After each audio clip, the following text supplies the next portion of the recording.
Xin chào. Xin chào Vietnam. Thank you. Thank you so much. Thank you. Please.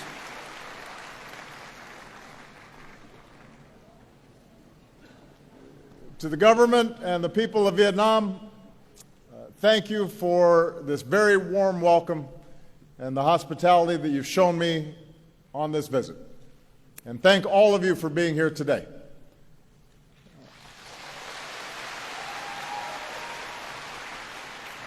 We have Vietnamese from across this great country, including so many young people who represent the dynamism and the talent and the hope of Vietnam. On this visit, my heart has been touched by the kindness for which the Vietnamese people are known. And the many people who've been lining the streets, smiling and waving, I feel the friendship between our peoples. Last night, I visited the old quarter here in Hanoi and enjoyed some outstanding Vietnamese food, tried some bún cha.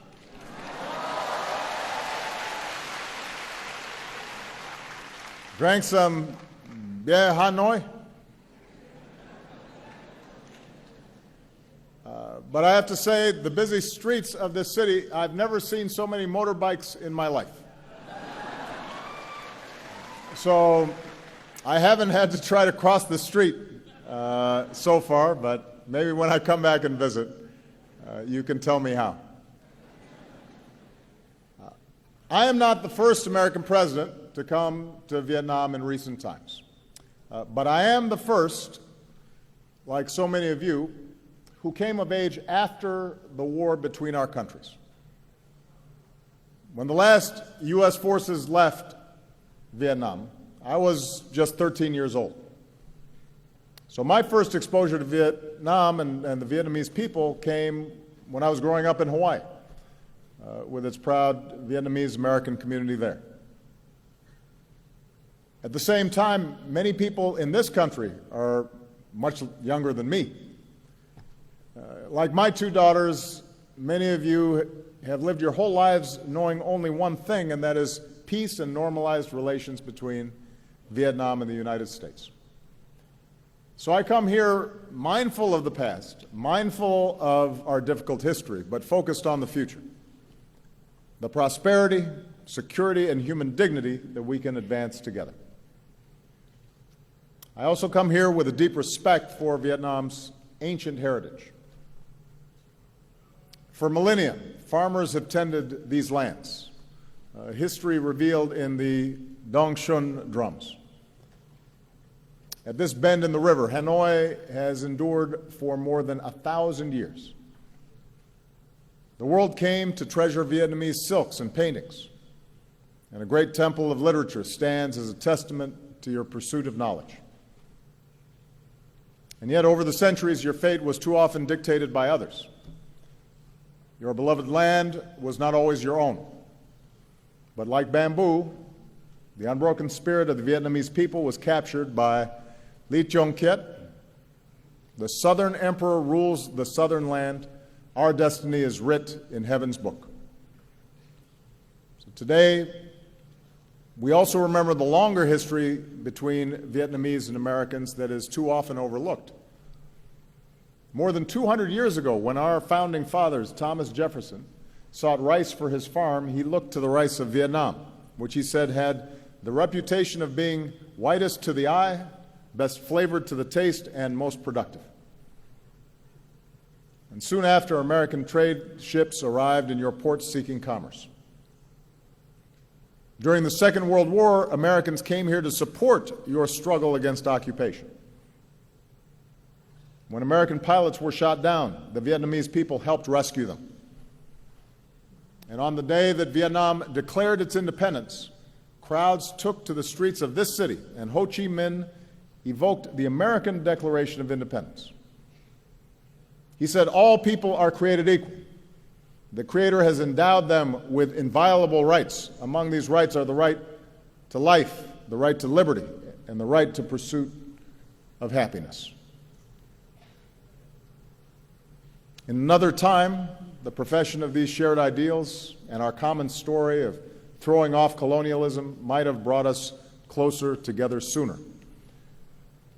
but instead Cold War rivalries and fears of communism pulled us into conflict. Like other conflicts throughout human history, we learned once more a bitter truth: that war, no matter what our intentions may be, brings suffering and tragedy. At your war memorial, not far from here, and with family altars across this country, you remember some 3 million Vietnamese soldiers and civilians on both sides who lost their lives. At our memorial wall in Washington, we can touch the names of 58,315 Americans who gave their lives in the conflict. In both our countries, our veterans and families of the fallen still ache for the friends and loved ones that they lost.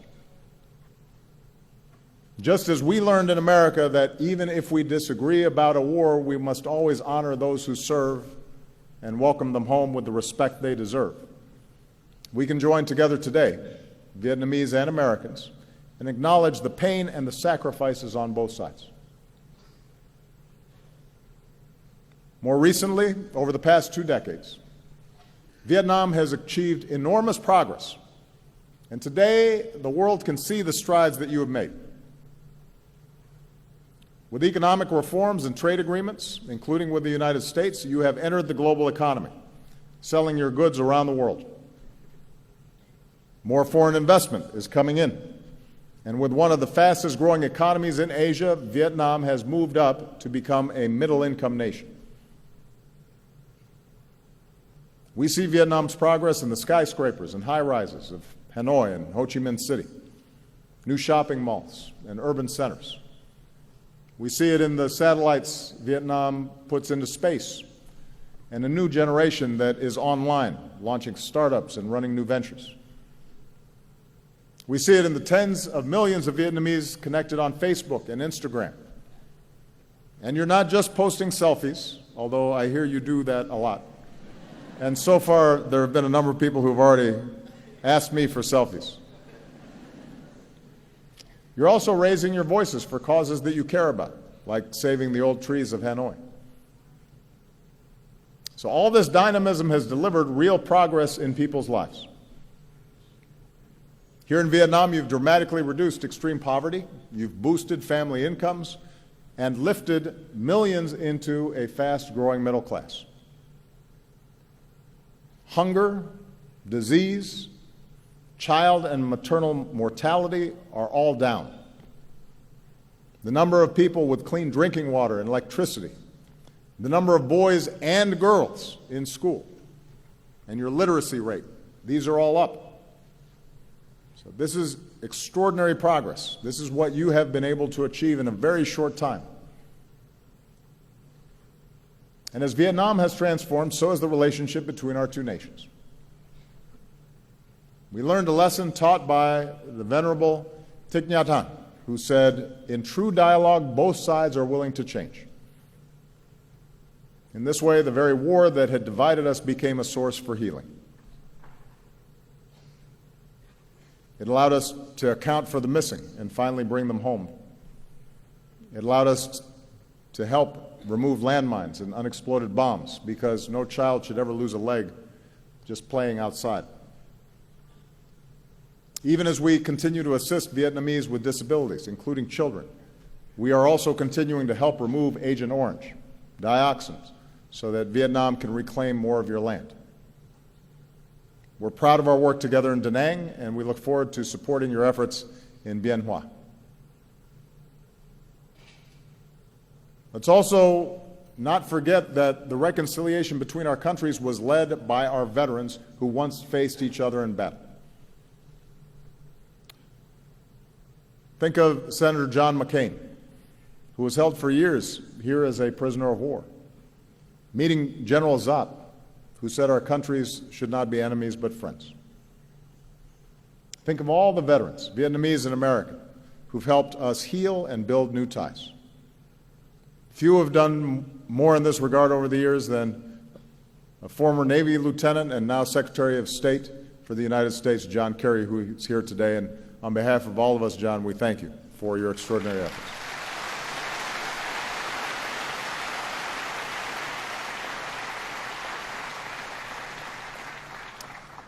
Because our veterans showed us the way, because warriors had the courage to pursue peace, our peoples are now closer than ever before.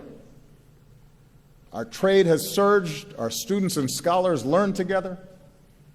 We welcome more Vietnamese students to America than from any other country in Southeast Asia. And every year you welcome more and more American tourists, including young Americans with their backpacks, to Hanoi's 36 streets and the shops of Hoi An and the imperial city of Hue. As Vietnamese and Americans, we can all relate to those words written by Van Cao. From now, we know each other's homeland. From now, we learn to feel for each other. As president, I've built on this progress. With our new comprehensive partnership, our governments are working more closely together than ever before. And with this visit, we've put our relationship on a firmer footing for decades to come. In a sense, the long story between our two nations that began with Thomas Jefferson more than 2 centuries ago has now come full circle. It's taken many years and required great effort. But now we can say something that was once unimaginable. Today, Vietnam and the United States are partners. And I believe our experience holds lessons for the world. At a time when many conflicts seem intractable, seem as if they will never end, we have shown that hearts can change and that a different future is possible when we refuse to be prisoners of the past. We've shown how peace can be better than war. We've shown that progress in human dignity is best advanced by cooperation and not conflict. That's what Vietnam and America can show the world. Now, America's new partnership with Vietnam is rooted in some basic truths. Vietnam is an independent, sovereign nation, and no other nation can impose its will on you or decide your destiny.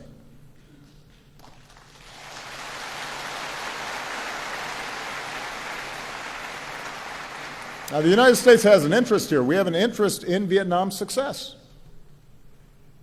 But our comprehensive partnership is still in its early stages. And with the time I have left, I want to share with you the vision that I believe can guide us in the decades ahead.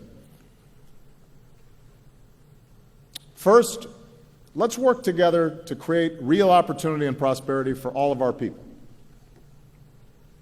We know the ingredients for economic success in the 21st century. In our global economy, investment and trade flows to wherever there is rule of law, because no one wants to pay a bribe to start a business. Nobody wants to sell their goods or go to school if they don't know how they're going to be treated. In knowledge-based economies, jobs go to where people have the freedom to think for themselves and exchange ideas and to innovate. And real economic partnerships are not just about one country extracting resources from another. They're about investing in our greatest resource, which is our people and their skills and their talents, whether you live in a big city or a rural village. And that's the kind of partnership that America offers. As I announced yesterday, the Peace Corps will come to Vietnam for the first time with a focus on teaching English. And a generation after young Americans came here to fight, a new generation of Americans are going to come here to teach and build and deepen the friendships between us.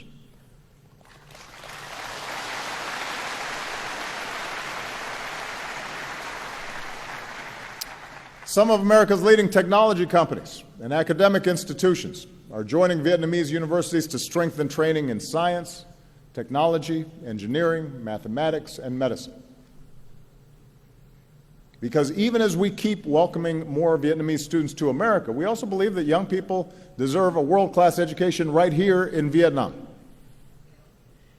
It's one of the reasons why we're very excited that this fall the new Fulbright University Vietnam will open in Ho Chi Minh City, this nation's first independent nonprofit university. where there will be full academic freedom and scholarships for those in need.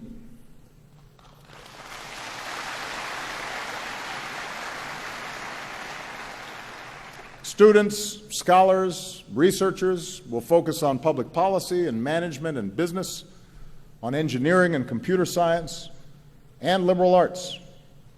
Everything from the poetry of Nguyen Zu to the philosophy of Fan Chu Ching to the mathematics of No Bao Cho.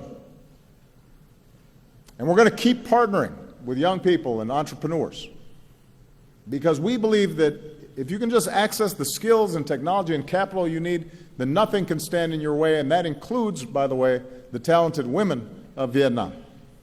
We think gender equality is an important principle. From Cheong sisters to today, strong, confident women have always helped move Vietnam forward. And the evidence is clear. I say this wherever I go around the world. Families, communities, and countries are more prosperous when girls and women have an equal opportunity to succeed in school and at work and in government. That's true everywhere, and it's true here in Vietnam.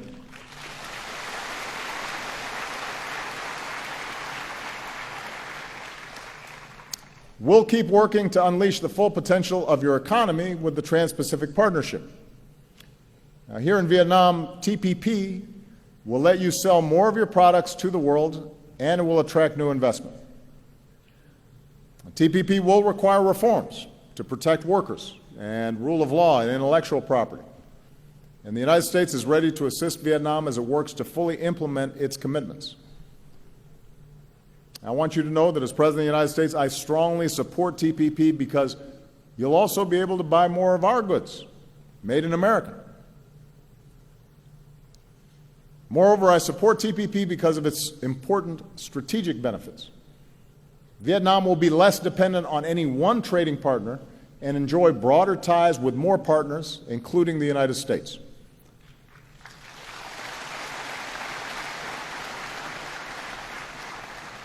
And TPP will reinforce regional cooperation. It will help address economic inequality and will advance human rights with higher wages and safer working conditions. For the first time here in Vietnam, the right to form independent labor unions and prohibitions against forced labor and child labor. And it has the strongest environmental protections and the strongest anti-corruption standards of any trade agreement in history. That's the future TPP offers for all of us, because all of us, the United States, Vietnam, and the other signatories, will have to abide by these rules that we have shaped together. That's the future that is available to all of us. So we now have to get it done for the sake of our economic prosperity and our national security.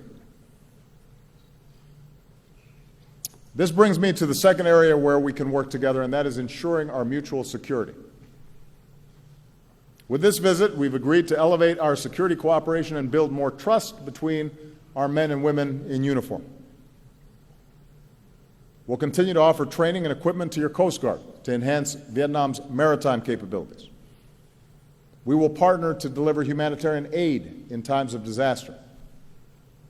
With the announcement I made yesterday to fully lift the ban on defense sales, Vietnam will have greater access to the military equipment you need to ensure your security. And the United States is demonstrating our commitment to fully normalize our relationship with Vietnam.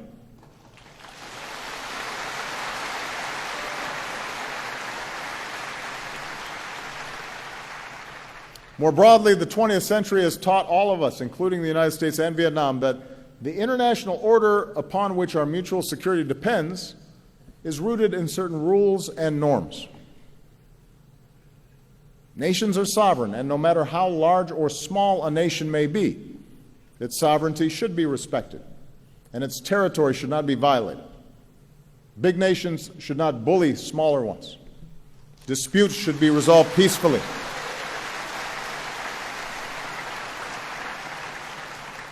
And regional institutions like ASEAN and the East Asia Summit should continue to be strengthened.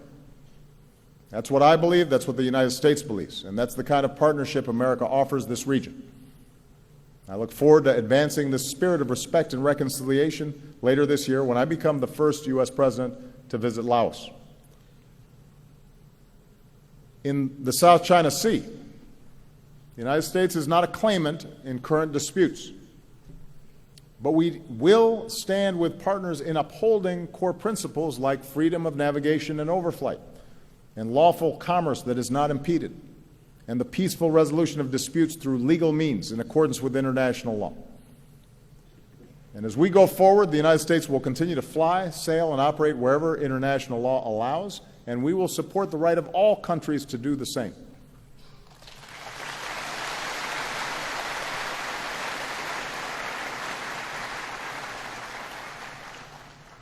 Now, even as we cooperate more closely in the areas I've described, our partnership includes a third element: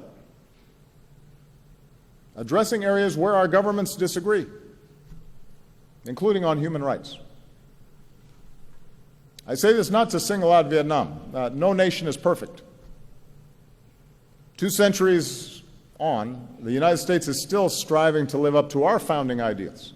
We still deal with our shortcomings: too much money in politics and rising economic inequality,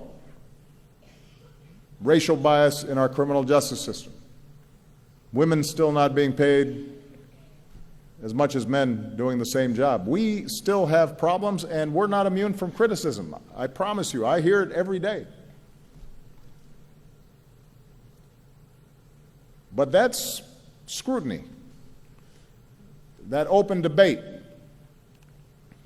confronting our imperfections and allowing everybody to have their say, has helped us grow stronger and more prosperous and more just. So I've said this before: the United States does not seek to impose our form of government on Vietnam. The rights I speak of, I believe, are not American values. I think they are universal values, written into the Universal Declaration of Human Rights. They're written into the Vietnamese Constitution, which states that citizens have the right to freedom of speech and freedom of the press, and have the right of access to information, the right to assembly, the right to association, and the right to demonstrate. That's in the Vietnamese Constitution.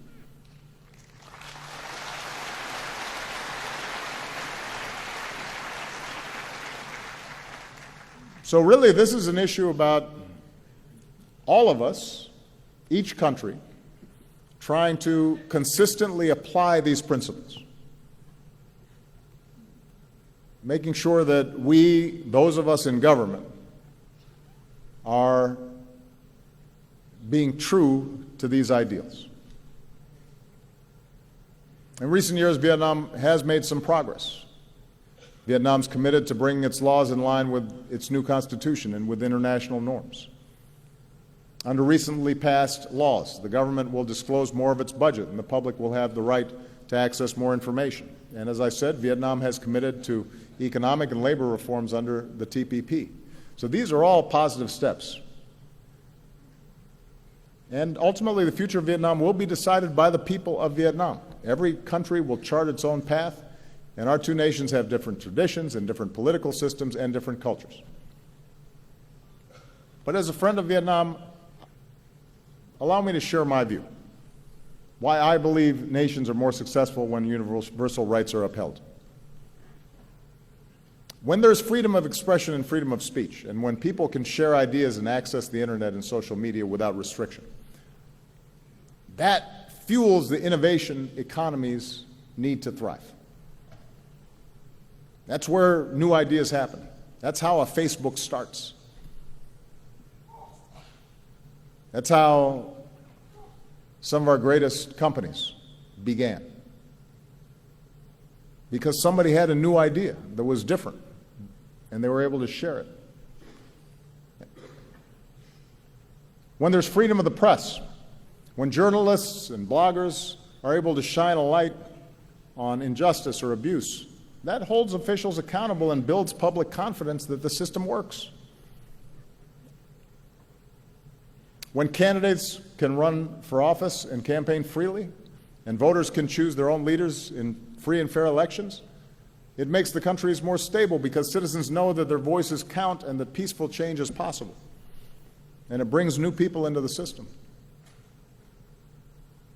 When there's freedom of religion, it not only allows people to fully express the love and compassion that are at the heart of all great religions, but it allows faith groups to serve their own communities through schools and hospitals and care for the poor and the vulnerable. And when there's freedom of assembly and citizens are free to organize in civil society, then countries can better address challenges that government sometimes cannot solve by itself. So it is my view that upholding these rights is not a threat to stability, but actually reinforces stability and is the foundation of progress. After all, it was a yearning for these very rights that inspired people around the world, including Vietnam, to throw off colonialism. And I believe that upholding these rights is the fullest expression of the independence that so many cherish, including here, in a nation that proclaims itself to be of the people, by the people, and for the people. Vietnam will do it differently than the United States does. And each of us will do it differently from many other countries around the world. But there are these basic principles that I think we all have to try to work on and improve. And I say this as somebody who's about to leave office. So I have the benefit of almost 8 years now of reflecting on how our system has worked and interacting with countries around the world who are constantly trying to improve their systems as well. Now, finally, our partnership, I think, can meet global challenges that no nation can solve by itself. If we're going to ensure the health of our people and the beauty of our planet, then development has to be sustainable. Natural wonders like Ha Long Bay and Sundong Cave have to be preserved for our children and our grandchildren. Rising seas threaten the coasts and waterways on which so many Vietnamese depend. And so, as partners in the fight against climate change, we need to fulfill the commitments we made in Paris, and we need to help farmers and villages and people who depend on fishing to adapt and to bring more clean energy to places like the Mekong Delta. This is a rice bowl of the world that we need to feed future generations. And we can save lives beyond our borders. By helping other countries strengthen, for example, their health systems, we can prevent outbreaks of disease from becoming epidemics that threaten all of us.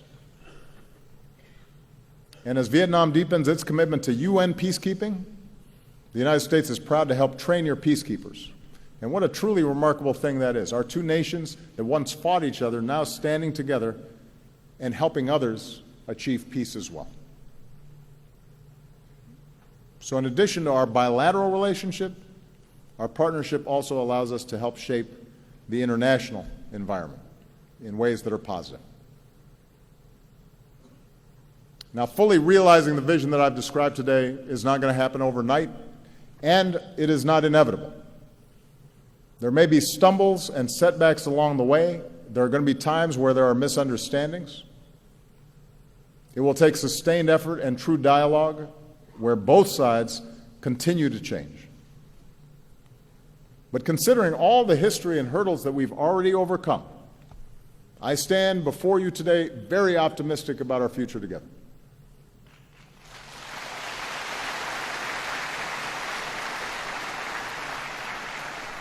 And my confidence is rooted, as always, in the friendship and shared aspirations of our peoples. I think of all the Americans and Vietnamese who have crossed a wide ocean, some reuniting with families for the first time in decades, and who, like Jin Kong Sun said in his song, have joined hands in opening their hearts and seeing our common humanity in each other.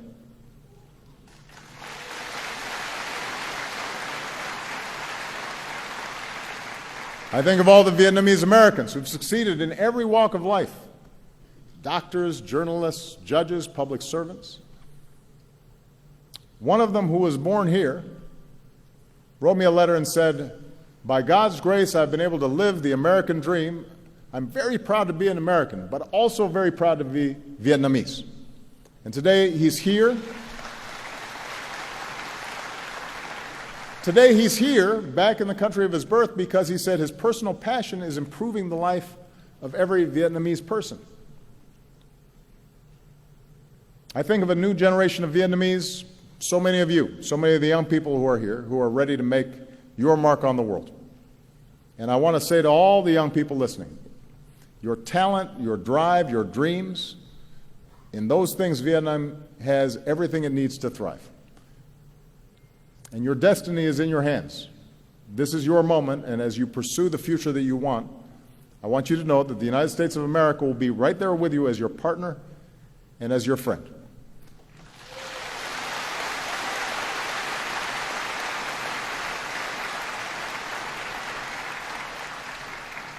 And many years from now, when even more Vietnamese and Americans are studying with each other, innovating and doing business with each other, standing up for our security and promoting human rights and protecting our planet with each other, I hope you think back to this moment and draw hope from the vision that I've offered today. Or, if I can say it another way, in words that you know well from the tale of Kyo, please take from me this token of trust so we can embark upon our 100-year journey together. Kamun Chak Van. Thank you very much. Thank you, Vietnam. Thank you.